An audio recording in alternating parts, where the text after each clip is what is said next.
दिन भगवान का प्रक्षाल पूजन किया। उसके पश्चात अब समय है उनकी वाणी को श्रवण करने का। और अभी डॉक्टर मनीष जी शास्त्री मेरठ के द्वारा हम मांगलिक स्वाध्याय का लाभ लेंगे।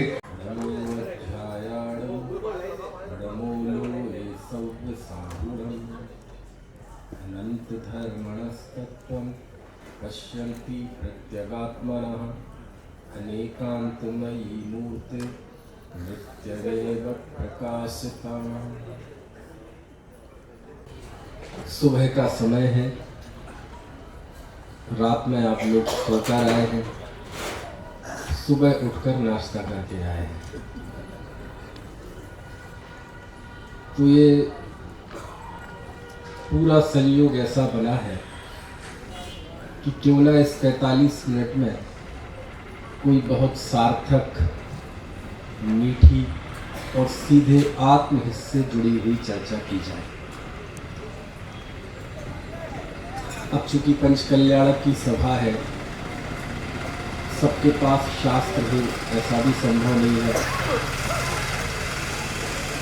काव्य का सार देखने मिला और उसी गीत को समझकर आज हम द्वादशांग का सार जानेंगे। आप में से बहुत लोगों ने वो गीत सुना भी होगा और नहीं सुना है तो आज सुनेंगे।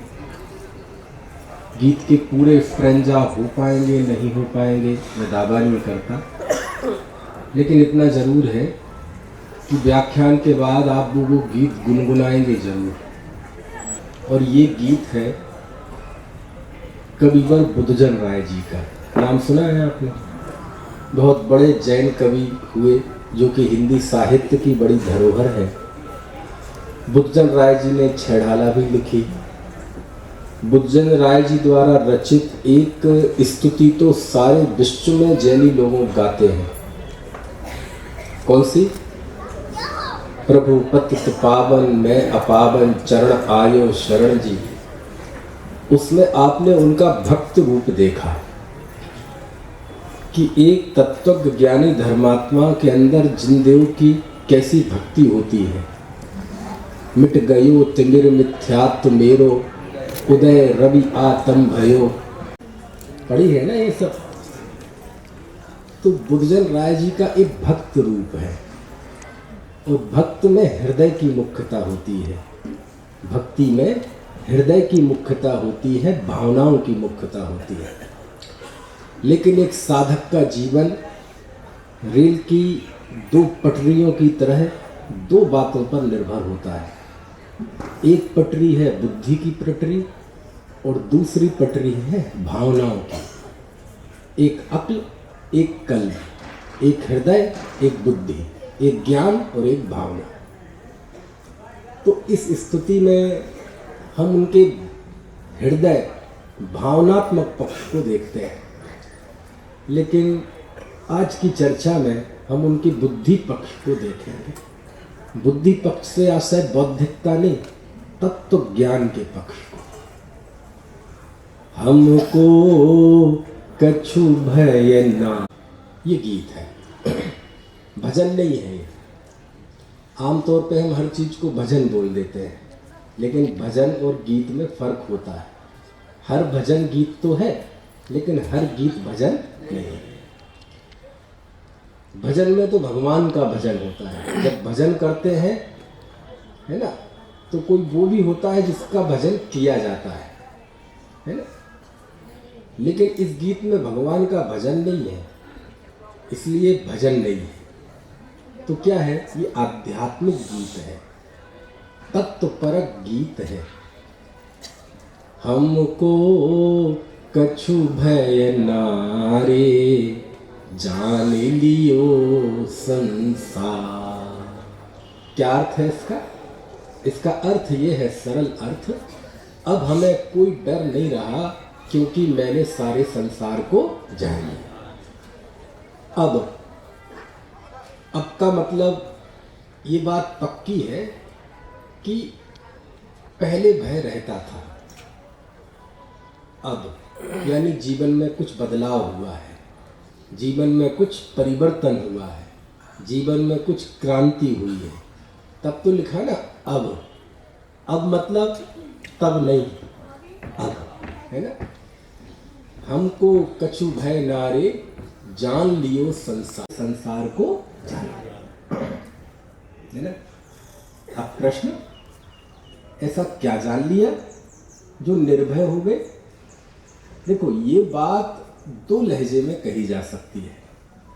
इस बात को कोई दिलजला भी कह सकता है, जो संसार से बहुत धोखा खाया हुआ हो, समझ में आया ना, जिसका दिल छलनी छलनी हो। तो एक ऐसा आदमी भी कहता है, ओ भाई मुझे दुनियादारी मत बताओ, मैंने सारी दुनिया देख रखी, सारे संसार को मैं अच्छी तरह से जानता हूँ, ये संसार स्वार्थ है ना, स्वार्थी है, समझ में आया ना। घाट घाट का पानी पिया है, ये बाल ऐसे ही सफेद नहीं हुए हैं। क्यों जी, कईयों के तो गायब भी हुए हैं। तो यदि ऐसे कहा जाए तो ये तो शिकायत का लहजा है, और ये तत्व ज्ञान नहीं है, ये कषाय भाव। क्यों? क्योंकि जिस धर्माचरण को करते हुए हमारे अंदर शिकायतें आए, कुंठा आए, चिड़चिड़ाहट आए, गुस्सा बढ़े, तो वो सब कुछ हो सकता है, लेकिन वो धर्म नहीं हो सकता। धर्म मतलब शांति, धर्म मतलब सहजता, धर्म मतलब आंखों के सामने पड़ा हुआ जाला अज्ञान का हट जाना और अंदर से साम्य भाव का प्रकाश होना। समझ में आया? यदि धर्म आचरण करते करते हमारे अंदर साम्य बढ़ता है, सरसता बढ़ती है, पाप के उदय से भले ही शरीर में रोग हो, कोई बहुत ज़्यादा सम्मान ना हो, गरीबी हो, लेकिन जो जो तत्व ज्ञान बढ़ता है, हो सकता है बाहर में गरीबी बढ़े, लेकिन भीतर में अमीरी बढ़ती जाती है, भीतर में आनंद बढ़ता जाता है। तो ये शिकायत क्यों? तो ये जो बात कही गई, हमको कछु भय नारे जान लियो संसार, क्या इस शिकायत के लहजे में कही गई बात है क्या? कोई दिलजला कह रहा है क्या? नहीं, ये बात वस्तु स्वरूप को जिसने स्वीकार कर लिया है, षट द्रव्यमयी विश्व के परिणमन व्यवस्था को और अपने आत्म स्वरूप को जिसने जान लिया है, उस जीव के अंदर जो निर्भयता आती है, ये उसकी बात है। हमको कछु भय नारे जान लियो संसार। अच्छा, सारे संसार को जान लिया।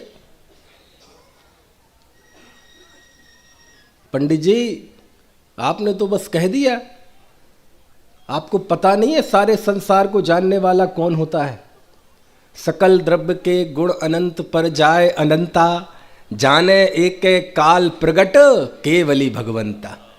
अरे सबको प्रकट जानने वाला तो केवल ही होता है, और आप केवल ही हो गए क्या? लगता है आपने तत्वार सूत्र नहीं पढ़ा, सर्वद्रव्य पर्यायेषु केवलस्य, कि सभी द्रव्य और उनकी सभी पर्याय केवल ज्ञान का विषय है। अच्छा, आप विद्वान हो गए तो केवल ज्ञानी हो गए, जान लियो संसार। अरे दौलत राम जी की स्तुति में तो हम पढ़ते ही हैं, सकल गेय ज्ञायक तदपि निजानंद रसलीन सो जिनेन्द्र। समस्त गेयों को ज्ञाता कौन है? जिनेन्द्र है। और कुंद आचार्य तो आपके सर्वोपरि है ना, वो लिखते हैं, तिक्काल णिच विषमम शैलम सवत्थ संभवम चित्तम जुगवम जाणधि जोंढम अहो हिणाणस्य माहप्पम। जो सभी द्रव्यों के सम विषम चित्र विचित्र उनकी तीन काल पर्यायों को जानता है, वो जिनेन्द्र है। जिनेन्द्र जानते हैं। विज्ञान नगर के वैज्ञानिक तेरी प्रयोगशाला विस्मय, कैवल्य कला में उमड़ पड़ा संपूर्ण विश्व का ही वैभव। कौन सी कला में? कैवल्य कला में संपूर्ण विश्व का वैभव आता है। और आप तो कह रहे हैं कि मैंने जान लिया सारे संसार को। ये क्या चक्कर है? समझ में आया? तो सारे संसार को जानने का अर्थ क्या है? एक बात। दूसरी बात, हे पंडित जी, आपको ऐसा क्या लग गया हाथ में जो आप निर्भय हो गए? शास्त्र में 7 प्रकार के भय कहे, क्योंकि ये सारा विश्व 24 घंटे भय में जी रहा है और उन भय के असंख्यात लोक प्रमाण भावों को हमारे आचार्यों ने 7 प्रकार से वर्गीकृत किया। समझ में आया? इहलोक भय, परलोक भय, है ना, वेदना भय, मरण भय, अकस्मात भय, अगुप्ती भय। नाम तो सुने हैं ना आपने, सप्त भयों से नहीं डरेंगे, है ना। 7 प्रकार के भय कहे। कुंदकुंद देव ने याद किया 7 भयों को 2000 साल पहले। 228वीं गाथा समय सार। सम्मादिठी जीवा हृशंका होन्ति भया तेड़ सत्य भय विप मुक्का जम्हा तम्हा दुणिशंका। सम्यक दृष्टि 7 भयों से रहित होता है। तो हे पंडित जी, हम तो 24 घंटे चिंता में डूबे जा रहे हैं। समझ में आया ना? व्यापार की चिंता, स्वास्थ्य की चिंता, परिवार की चिंता, बहुत लोगों को समाज की चिंता होती है। समझ में आया ना? धर्म की चिंता होती है। समझ में आया? मैं धर्म को घर घर में पहुंचा दूंगा। वाह बेटा, जो काम आदिनाथ नहीं कर पाए, महावीर नहीं कर पाए। समझ में आया ना?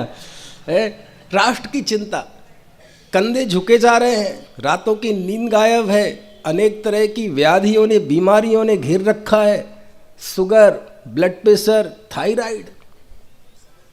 समझ में आया ना? ये माथा चिंताओं से जला जाता है। और आप भी हमारी तरह गृहस्थ हो और आप कह रहे अब हमें कोई भय नहीं रहा। कुछ बात समझ में आ रही है? हमको कछु भय नारे जान लियो संसार। हमारे हिंदी साहित्य में एक विद्वान हुए आचार्य हजारी प्रसाद द्विवेदी। नाम तो नहीं सुना आपने? सुना है। उनका एक निबंध पढ़ा करता था 12वीं की कक्षा में, आपने भी पढ़ा होगा। उस निबंध का नाम था कुटज। नाम सुना है? कुटज। आप में से यदि कोई वैद्य होंगे तो वो जानते होंगे। कुटज नाम का एक पौधा होता है। आप में से किसी ने देखा है कुटज नाम का पौधा? देखा है? नहीं देखा? मैंने भी नहीं देखा। तो कहाँ देखा है? मैंने उस निबंध में देखा है।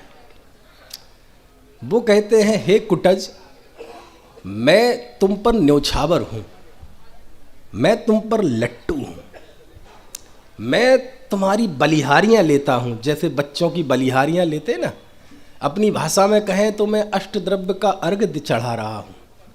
उदक चंदन तंदुल पुष्प कैस। समझ में आया? आरती उतार रहा हूँ। क्यों? क्यों? उसमें खास बात ऐसी क्या है?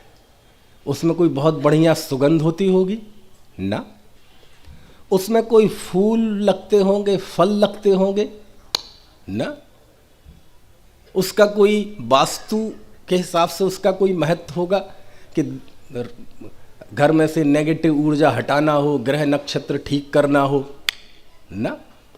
ऑक्सीजन देना होगा। कोरोना में ऑक्सीजन के पौधे बड़े सुपर हिट हुए, स्नेक प्लांट कि घर में लगा लो ना? समझ में आया? कोई काल सर्प योग ठीक होता हो, वो भी नहीं। अरे तो कोई देखने में ही सुंदर लगता हो, शोपीस हो, वो भी नहीं। वो पौधा बिल्कुल ऐसा होता है, आप गूगल पे सर्च करेंगे तो उसका दर्शन कर सकते हैं कि आपको ऐसा दिख जाएगा, कांटे फांटे से लगे हुए, आपका ध्यान भी नहीं जाएगा, नज़र भी नहीं टिकेगी। ना उसमें सुंदरता है, ना खुशबू है, ना फल फूल है, ना उसका कोई वास्तु की दृष्टि से महत्व है, ना कोई ज्योतिष की दृष्टि से महत्व है। समझ में आया? तो फिर इतने न्योछावर क्यों हैं? तो उसके पीछे वो कारण बताते हैं। बोले ये कुटज देश के उस इलाके में होता है, हिमालय के उस इलाके में, कि जहाँ या तो इतनी सर्दी पड़ती है या कि इतनी गर्मी पड़ती है कि मनुष्य वहाँ रह नहीं सकता, मनुष्य जीवन संभव नहीं है। मोटी खाल वाले जो पशु हैं, गाय भैंस सूअर, वो भी जीवित नहीं रह सकते। वो तो ठीक, कोई पक्षी जीवित नहीं रह सकते। समझ में आया? वनस्पति भी वहाँ कोई नहीं होती, बिल्कुल वीरान, सैकड़ों किलोमीटर तक वीरान वीरान वीरान, जीवन संभव नहीं। लेकिन जहाँ कोई जिंदा नहीं रह पाता, ऐसे माहौल में वह कुटज जिंदा रहता है। वह कुटज वहाँ पैदा होता है, और जहाँ कोई नहीं रहता वहाँ खिलखिलाता है। हवा चलती है तो ऐसा हवा में आनंद में डोलता है। और मालूम वो कहाँ अपनी जड़ें जमाता है? पत्थर में। वो पत्थर को तोड़कर पत्थर के अंदर अपनी जड़ें जमाता है और सारी दुनिया को ऐसा धत्ता बताता है, कोई नहीं जिंदा रहा, मैं जिंदा रहा, ऐसे मूंछ मुड़ मुड़ के। समझ में आया ना? कहते हैं हम न्योछावर हैं उसकी उस जीवटता पर, न्योछावर है उसकी उस जिंदा दिली पर, न्योछावर है पाषाण को भी भेद कर अपनी जड़ जमाने वाले अंदर के पुरुषार्थ पर। समझ में आया? हे बुद्धजन राय जी, आप कह रहे हैं कि आपको कोई भय नहीं लगता, किसी भी तरह का भय नहीं, जन्म का भय नहीं, मृत्यु का भय नहीं, कुछ अचानक कुछ हो ना जाए इसका भय नहीं, बीमारी का भय नहीं, आगे जन्म में मैं कहाँ जाऊँगा इसका भय नहीं, मेरा कोई भेद ना खुल जाए इसका भय नहीं। तो जिन परिस्थितियों में हम टूट जाते हैं, अनेक लोग आत्महत्या तक करने का प्रयत्न करते रहते हैं, ऐसी परिस्थितियों में आप कैसे लहला रहे हैं? आप इतने आनंद में कैसे डोल रहे हैं? क्योंकि आप भी कोई मुनि नहीं है। समझ में आया ना? हमको कछु भय नारे, जान लियो संसार।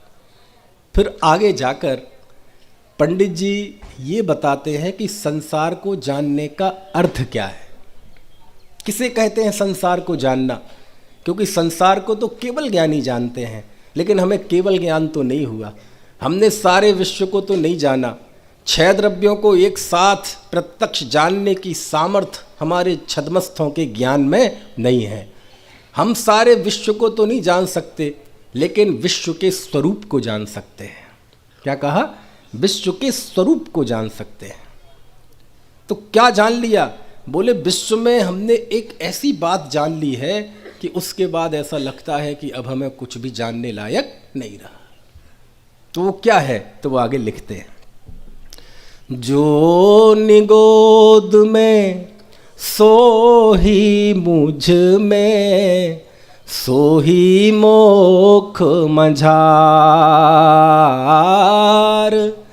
निश्चय भेद कछु भी नाही, भेद गिने संसार, भेद गिने संसार।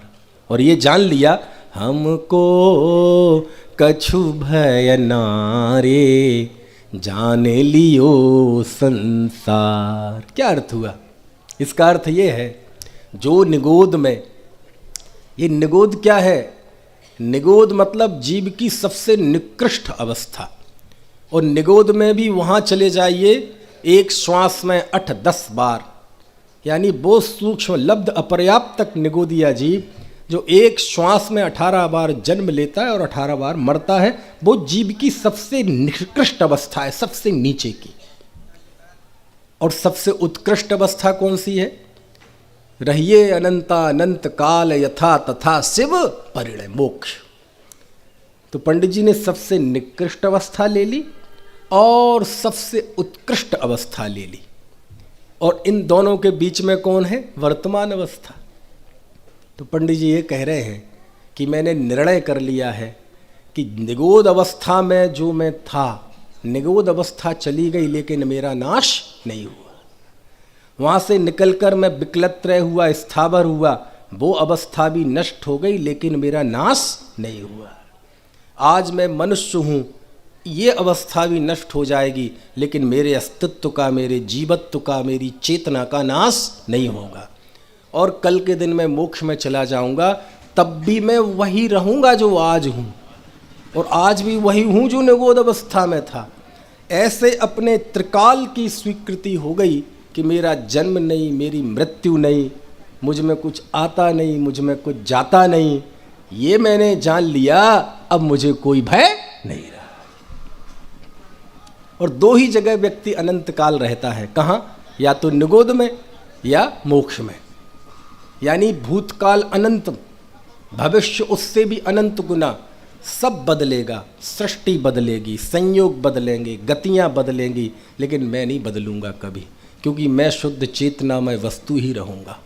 ये जो भीतर से निर्णय कर लिया, बिल्कुल पत्थर की लकीर की तरह, ये निर्णय में इतनी ताकत है कि अब हमें कोई भयभीत नहीं कर सकता। वैसे तो भय कषाय 8वें गुण स्थान तक होती है भय संज्ञा, लेकिन वहाँ उस भय की बात नहीं है, ये अनंतानुबंधी भय की बात है। जिस भय से हमें ये लगे कि सामने कोई परिस्थिति आ जाए तो मैं मर जाऊंगा, मेरा अस्तित्व नष्ट हो जाएगा, मेरा आत्मा नष्ट हो जाएगा, मैं ही खत्म हो जाऊंगा, मेरा एग्जिस्टेंस ही नहीं रहेगा इस विश्व में, ये जो अनंत भय 24 घंटे लगा रहता है, ये उस भय को दूर करने की बात है। समझ में आ रही है बात है? जो निगोद में सो ही, इसमें आ गया क्या? अच्छा, बहुत अच्छा है फिर तो। सो ही मुझ में सो ही मोख मझार, निश्चय भेद कछु भी नाही, भेद गिने संसार। निश्चय से कोई भेद नहीं है, निगोद में, आज में और मोक्ष में। फिर भेद तो दिखता है, भेद गिने संसार। भेद गिनना इसी का नाम संसार है, भेद गिनना इसी का नाम दुख है। भेद तो व्यवहार में दिखाई देगा, लेकिन परमार्थ से भेद नहीं है। परमार्थ से इनमें भेद देखना, इसी का नाम संसार है, इसी का नाम अज्ञान है। और मैंने इस अज्ञान की चादर को उखाड़ के फेंक दिया, इसलिए अब हमें कोई भय नहीं रहा। छिज्जदुबा भिज्जदुबा णिज्जदुबा अहव जादु विप्पलयम, जम्मा तम्मा गच्छदु तह विहुण परिगहो मज्ज। समझ में आए ना? क्योंकि सारे भयों की जननी, सारे संकटों की जननी, सारे आपदाओं का मूल यदि कोई है तो इस देह में आत्मबुद्धि है, जिसको शास्त्रों में पर्याय मूढ़ता कहते हैं। तन उपजत अपनी उपजी जान, तन नसत आपको नासमा। जिस अवस्था में जीव गया उसी के साथ तादात्म्य हो गया, और जब वो अवस्था नष्ट होने को होती है तो हमें लगता है मरा मरा मैं बर्बाद हो गया। संयोगों के साथ जीना, संयोगों के साथ मरना, यही सबसे बड़ी मूढ़ता है। क्यों? क्योंकि उसमें मैं की पहचान नहीं हो पाती। तो एक बार जीव ने निर्णय कर लिया कि मैं हूँ कौन, दुख रह नहीं सकता। क्योंकि संसार की सबसे बड़ी समस्या ही ये है कि हर व्यक्ति हर पल मैं पने का अनुभव करता है, लेकिन पता नहीं है कि मैं वास्तव में हूँ कौन। आप देखो, हमारी हर चेतना, हमारे हर विचार, हमारी हर सोच के केंद्र में मैं हूँ। यहाँ हम जन्म हुआ, जन्म होते ही हमें मैं कौन हूँ, मैं कहाँ आ गया, ये क्या है, कौन हूँ, कहाँ आ गया मैं। देखो, इस सोच के भी केंद्र में कौन है, मैं। समझ में आया ना? मुझे ये पसंद नहीं है, इसके भी केंद्र में कौन है, मैं। समझ में आया? मैं ये करूँगा, मैं पढ़ाई करूँगा, मैं व्यापार करूँगा, मैं दुनिया को बता दूँगा। ये कषाय के परिणाम के केंद्र में भी कौन है, मैं। तुम मुझे जानते नहीं हो। अरे दुनिया जाने नहीं, तुम जान लो। तुम मुझे जानते नहीं हो, इसके केंद्र में भी कौन है, मैं। जन्म से लेकर मृत्यु तक एक पल का विचार भी ऐसा नहीं था जिस विचार के केंद्र में मैं ना हूं। हर जगह सब बदलते रहे, विचार बदले, विचार के बाह आलंबन बदले, सब कुछ बदला, लेकिन हर विचार के केंद्र में कौन था, मैं था। बस उसी का निर्णय नहीं हुआ। उसका निर्णय हो जाए, मैं का निर्णय हुआ, तो ऊपर की सारी विचार श्रृंखला परिवर्तित हो जाएगी। और परिवर्तन उसमें पहला ये होगा कि सबसे पहले भय चला जाएगा। समझ में आया ना? इसी बात को दौलत राम जी ने उभारा है। मैं सुखी दुखी, मैं रंग के राव, मेरे धन ग्रह गोधन प्रभाव, मेरे सुत तिय मैं सबल दीन, बेरूप सुभग मूरख प्रवीण। हर चेतना के केंद्र में दौलत राम जी ने किसे खड़ा किया? मैं को छोड़ दो तो ये संसार है क्या? कुछ नहीं है। मैं को हटा दो हर चेतना में से तो कुछ नहीं है, सब शून्य है। समझ में आया? छह ढाला बहुत महान ग्रंथ है, उसका उल्लेख आए बिना रहता नहीं है। उसकी एक एक पंक्ति ऐसी रत्नों से लिखी हुई है। समझ में आया? इतने वर्षों बाद जो इतनी शान से यदि जीवित है तो उसमें कुछ ना कुछ वो जीवंतकारी तत्व होते हैं। देखो क्या, अब आपने कभी सोचा, देखो हर चेतना में मैं उभारा है उन्होंने, मैं सुखी, मैं दुखी। किसको उभारा है? मैं को। ये अज्ञान है। समझ में आया? अभी कुछ समय पहले मैं जा रहा था अपनी गाड़ी से, तो चौराहा आया। चौराहे पे 180 सेकंड का स्टॉप था। वो आता है ना, उसमें 180 वन अलग वो होते रहते। तो मैंने हैंड ब्रेक लगाया और शांति से बैठ गया।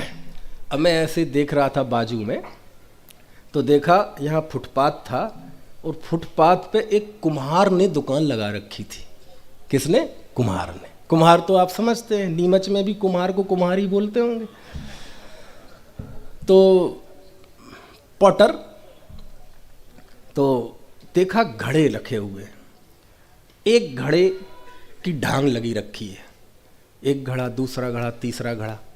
उसमें देखा कि वो सारे घड़े उल्टे हैं, और उसके बगल में ढांग लगी है, उसमें देखा सारे घड़े सीधे। समझ में आए ना? मैंने कहा देखो, नीचे का एक घड़ा उल्टा है तो ऊपर का भी उल्टा, उसके ऊपर का भी उल्टा, उसके ऊपर का भी उल्टा, उसके ऊपर का भी उल्टा। नीचे का एक घड़ा सीधा है, उसके ऊपर का भी सीधा, उसके ऊपर का भी सीधा, उसके ऊपर का भी सीधा। मैंने कहा बस यही तो है, ये जहर है, ये अमृत है, ये मिथ्यात्व है, ये सम्यक्त्व है। ऐसा लगा यही तो द्वादशांग का सार है। बोले क्या? बस पहला घड़ा सही कर लो। पहला घड़ा मतलब मैं। पहले घड़े का अर्थ क्या? मैं हूं कौन। यदि ये निर्णय हो जाए, ऊपर के सारे घड़े सही होंगे। सारा संक्लेश, सारा कष्ट, सारी कषाय इसी मूल में ही तो है, इसकी मूल की भूल में। हमने तो सारी दुनिया को टैग दे रखे हैं, निंदा के, प्रशंसा के, ये बुरा है, ये अच्छा है। ये सब अपने से विरुद्ध बातें हैं। समझ में आया है? जो निगोद में सो ही मुझ में, सो ही मोख मझार। निश्चय भेद कछु भी नाही, भेद गिने संसार, भेद गिने संसार। हमको कछु भय नारे, जाने लियो। एक स्ट्रेंजा और समझ लेते हैं। पंडित जी, ये सब बातें कहना बड़ा आसान है, मुझे कोई भय नहीं है, सप्त भयों से रहित। जब कर्मों की मार पड़ेगी ना, अच्छों की, हाँ वो ही याद आ जाती है जो आप कह रहे हैं। समझ में आया? पंडित जी, जो दुनिया आज तारीफ कर रही है, कल के दिन जब निंदा प्रस्ताव पारित करेगी। जो आपकी प्रशंसा कर रही है, कल जब आपको गालियां देंगे। जिन बच्चों को स्वयं गीले पे सो गए और उन्हें सूखे पे सुलाया, जब वो बुजुर्ग अवस्था में तिरस्कार करेंगे, आप कह रहे डाल देंगे, हम तब तुमसे पूछेंगे कब? बोलो हमको कछु बह ना रहे। आपको पता कहाँ है अभी? जब ये बीमारी हो जाएगी ना शरीर में, अनेक तरह के रोग हो जाएंगे, और ऐसा कुष्ठ रोग हो जाए कि सगी पत्नी, सगे बच्चे भी पास में नहीं आते, वो भी कोड़ियों के आश्रम में छोड़ देते हैं। जिंदगी नारकियों की तरह हो जाती है। हम तब पूछेंगे आपसे, हमको कछु भय ना रे। समझ में आया? अभी व्यापार ठीक ठाक चल रहा है, कल को दिन कोई ऐसा पाप का उदय आ जाए, दुकान में आग लग जाए, तब हम पूछेंगे हमको कछु भय ना रे। तब भी यही कहोगे क्या? तो पंडित जी ने लिखा, जाकरी जैसे जाहि समय में, जो हो तब जा द्वार। समझ में तो नहीं आया? ये क्रमबद्ध पर्याय की बात है। जा करी जो कार्य, जाहि जैसे, जाहि समय में, जैसा जिस समय में, जो हो तब जिस भवितव्यता से, द्वार जिस निमित्त से, पांचों समवाय आ गए। जा करी जैसे, जाहि समय में, जो हो तब जा द्वार। सो बनी है टली है कछु नाहि। दोहराओ जरा इस पंक्ति को। सो बनी है टली है, एक बार फिर।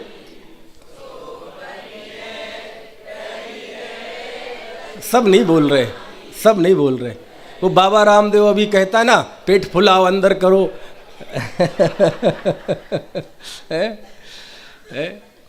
इससे बड़ा योग नहीं है कोई। योग मतलब जुड़ना। योग फल होता है ना, किससे जुड़ना? उससे जुड़ना जो कभी साथ ना छोड़े। अपने स्वभाव से जुड़ने के अलावा कोई दूसरा योगा नहीं है।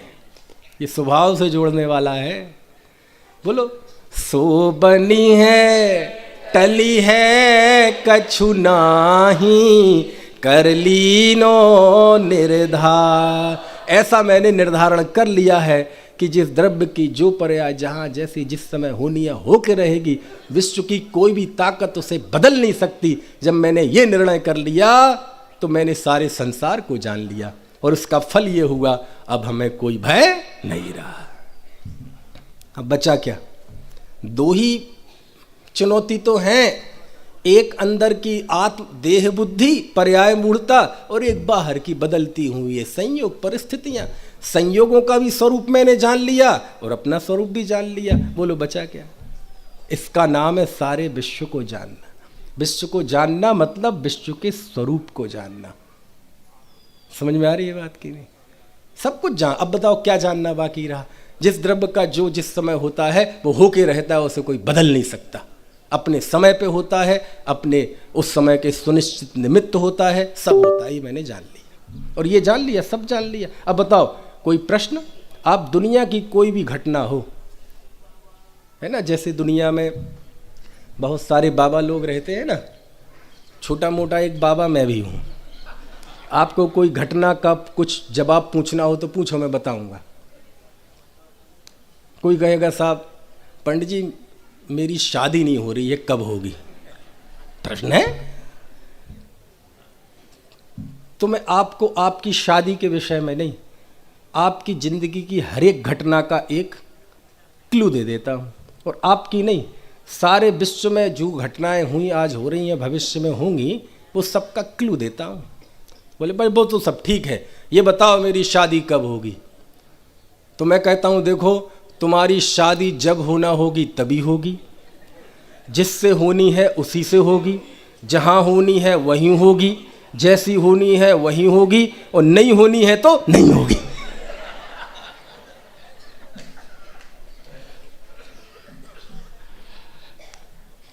जान तो लिया विश्व को।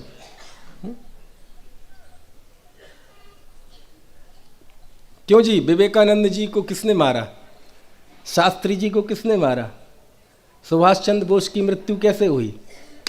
बोले एक एक का जानोगे तो तुम्हें केवल ज्ञानी होना पड़ेगा। हम तुम्हें वस्तु का सिस्टम बताए दे रहे हैं। सिस्टम क्या है कि जिस जीव की 3 लोक 3 काल में जहाँ भी मृत्यु होगी, आयु खैड़ मरणम जीवाणम जिण बड़े ही पंडितम, समय सार बंद अधिकार, कि आयु कर्म के क्षय से मरण होता है, बाकी सब सिस्टम जान लो। और दूसरा, आयु कर्म के क्षय से मरण होता है, ये एक सत्य है, और इससे बड़ा परमार्थ सत्य कि मेरा मरण नहीं होता। दो ही तो जाननी है। आपने कभी कोका कोला पी है? वैसे छूने लायक भी नहीं है, पीने लायक तो ठीक, लेकिन मेरे उदाहरण में काम में आती है वो। मुझे कोई कोका कोला से प्यार नहीं है। इससे बढ़िया कोई ब्रांड का उदाहरण मिल जाए तो आप मैं बताने लगना, मैं वो देने लगूंगा। लेकिन फिलहाल कितने की आती है कोका कोला? पता नहीं। जब मैं पीता था तब 5 रुपये में आती थी। अब 20-25 से कम में क्या आती होगी? वो छोटी सी 250 मिलीलीटर पाव भर की, है ना, पौआ नहीं, पाव भर की कोका। देखो यही है, माने वो सब 250 ग्राम का हो तो सब ठीक है। अब वो आपको प्यास लगी, गर्मी के दिन है, तबीयत हुई, आप स्टोर पे गए और कहा आप एक कोका कोला दे दीजिए। उसने 250 मिलीलीटर की कोका कोला, ठीक है, आपको दी और आपने गड़ गड़ गड़ कर करके पी ली। देखो मुझे आता, उनको पहले आ गया। उनको पहले मजा आ गया। चलो अच्छा, आपने एक 250 मिलीलीटर कोका कोला पी है, ठीक है, आपको जो आया है, स्वाद, मजा, ज्ञान हुआ, जो एहसास हुआ, वेदन हुआ, वो किसका हुआ है? 250 मिलीलीटर का ना? नहीं, मैं बताता हूँ। उस दुकान पे यदि 500 बोतल कोका कोला रखी हुई है तो आपको सबका स्वाद आ गया कि नहीं आया? पूरे नीमच में यदि 10,000 बोतल कोका कोला है तो बोलो सबको आपने चख लिया कि नहीं चख लिया? पूरे मध्य प्रदेश में यदि 10 लाख बोतल है, सबको चख लिया कि नहीं चख लिया? पूरे भारत वर्ष में यदि 1 करोड़ बोतल है, सबको चख लिया कि नहीं चख लिया? यहाँ से 7 समंदर पार अमेरिका के कैलिफोर्निया के किसी नुक्कड़ पे, किसी प्रोविजन स्टोर पे यदि वो कोका कोला रखी हुई है, आपने उसे चख लिया कि नहीं चख लिया? आप वहाँ गए नहीं, देखा नहीं, छुआ नहीं, जा सकते नहीं, हो सकता है अपनी गली से बाहर ना गए हो कभी, लेकिन ये ज्ञान का कमाल है। आप भौतिक तौर पर यहीं बैठे हैं और ज्ञान के तौर पे आप अमेरिका घूम आए। क्यों? वहाँ रखी हुई उस कोका कोला का ज्ञान, स्वाद आपको यहाँ आ गया कि नहीं आ गया? और इतना ही नहीं, भूतकाल में जितनी कोका कोला बनी, आज जितनी है और भविष्य में जितनी प्रोडक्शन होगा, बोलो सबको जान लिया कि नहीं जान? आपकी 250 मिलीलीटर के ये जो आपने कहा ना, इस आह में आपकी अनुभूति त्रिकाल हो गई। कोका कोला के आप सर्वज्ञ हो गए। समझ में आया ना क्या मतलब हुआ? ईमानदारी से जब किसी वस्तु के स्वरूप को महसूस किया जाए तो आप सारे विश्व को जानने लगते हैं।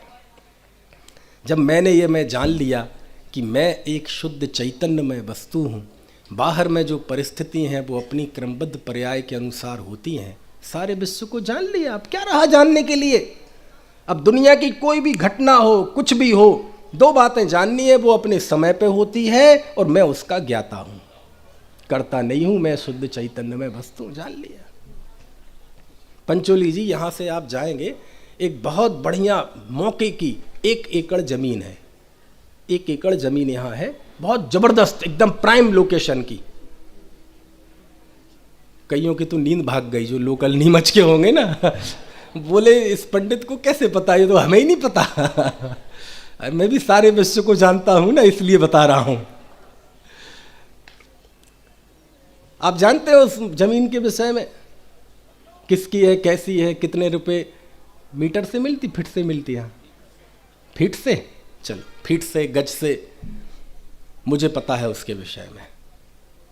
क्या जानता हूं मैं? ये जानता हूं कि उसमें परमाणु मात्र भी मेरा नहीं है, ये जानता हूं।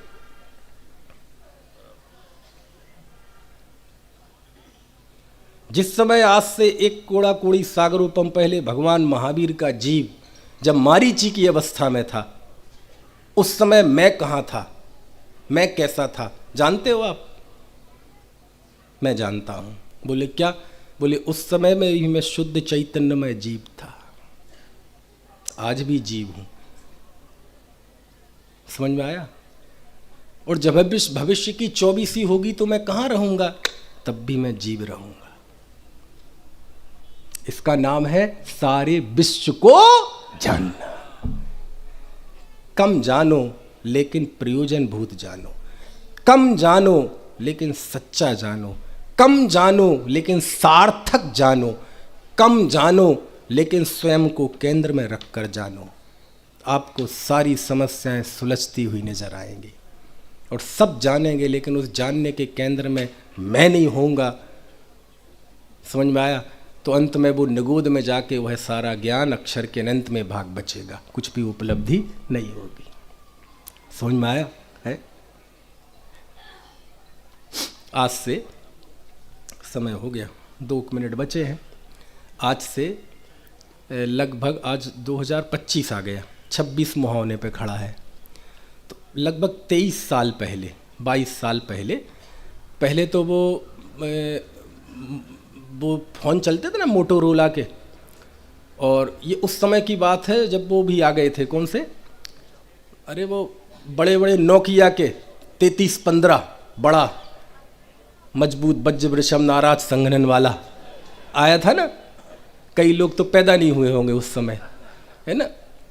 तो उसके बाद एक वो GSM फ़ोन था, मतलब फ़ोन अलग, सिम आप कोई भी लगा दो। उसके बाद पहली बार आया था रिलायंस का फ़ोन, CDM, धीरूभाई अंबानी की स्मृति में, हाँ आया था ना।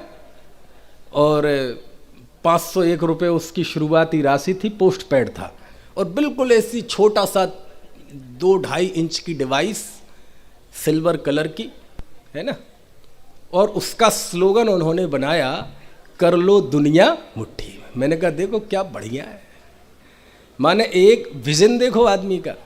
यानी एक 2-2.5 इंच की डिवाइस हाथ में देख के उसने दुनिया को ये महसूस करा दिया, कराना चाहता है कि लो तुमने दुनिया मुट्ठी में कर ली। बुद्धजन राय जी भी कहते हैं, मैं भी बताता हूं तुम्हें दुनिया मुट्ठी में करने का तरीका।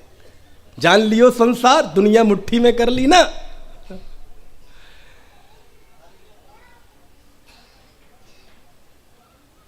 समझ गए क्या है कर लो दुनिया मुट्ठी में? बोले ये कर ली दुनिया मुट्ठी में।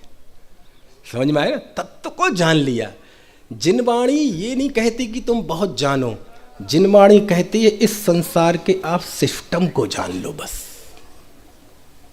बाजार में आप जाएंगे, एक बोर्ड पे लिखा कि यहाँ सभी कंपनी के मोबाइल सुधारे जाते हैं। मैंने कहा आपने सारी कंपनियों के मोबाइल को जांच लिया, परख लिया, मतलब सुधारा है कभी? बोले नहीं। सबको हाथ में पकड़ा है? बोले नहीं। फिर इतना कॉन्फिडेंस कहाँ से आ गया कि दुनिया का कोई भी मोबाइल ले आओ मैं उससे सुधार दूंगा? बोले मैंने उसके सिस्टम को जान लिया है। पंचोली जी आप कौन सी कार चलाते हैं आपके घर में? अल्टो। अच्छा मैं आपको वैगनार दूं तो आप चला पाओगे कि नहीं? डिजायर दूं तो चला पाओगे कि नहीं? आपको हुंडई की दूं ओरा और T20 नहीं i20 दूं तो चला पाओगे कि नहीं? अब मैं नाम उनका भी ले सकता हूं, BMW, जैकवार, मर्सिडीज, ओडी, लेकिन थोड़ी अपनी औकात में बात करता हूं। कैसे चला लोगे? बोले पंडित जी उसमें है क्या? A-B-C, accelerator, brake, clutch. भाई सिस्टम वही है चलाने का। कोई भी सिस्टम जान लिया, अब कोई भी गाड़ी ला दो चला देंगे। इसका मतलब क्या है? संसार में संसार को नहीं जाना जाता, संसार के सिस्टम को जाना जाता है। पंडित बुद्धजन राय जी ने इस गीत में सिस्टम बताया है। क्या बताया है? वो कह रहे हैं हमको कोई भय नहीं रहा, मैंने सारे संसार को जान लिया। तो सारे संसार को जानना मतलब सारे संसार में सिस्टम क्या है, प्रयोजन भूत क्या है, वो बता दिया। और 2 बातें प्रयोजन भूत में मुख्य आई। कौन कौन सी? जो निगोद में सो ही मुझ में, सो आत्म परिचय ये। और इस आत्मा को केंद्र में रख के जब हम सारे विश्व को देखते हैं तो जा करी जैसे जाही समय में, जो हो तब जा द्वार, सो बनी है टरी है कछुनाई कर ली नो। और जब ऐसा हो गया फिर हमको कछु भय नारे, जान लियो संसार। जाना आप शाम को घूम रहे हैं, छत पे टहल रहे हैं, जाना हमको कछु भय ना। बोलना नहीं, बोलने के साथ उसका रहस्य भी समझना है। और सच में इसमें ही निर्भयता का मार्ग है और दूसरा कोई निर्भयता का मार्ग नहीं है। दुनिया तो आपको भयभीत करेगी, कभी ग्रह नक्षत्र तारों के नाम पे, कभी अनिश्चितता के नाम पे तुम्हारे साथ ये हो जाए। सारी दुनिया तो हमारे इमोशंस से खेलती है। सारे दुनिया भय का धंधा कर रही है, भय का व्यापार कर रही है। लेकिन ये तो इस युग में कोई एक महापुरुष हो गया जिसने कह दिया कि किसी को कोई भयभीत होने की जरूरत नहीं है। समझ में आए ना? बधा जी भगवान छे, बधा जी भगवान था, है ना? ऐसा ये गीत है। उम्मीद है आपको कुछ कुछ सुगंध इसकी जरूर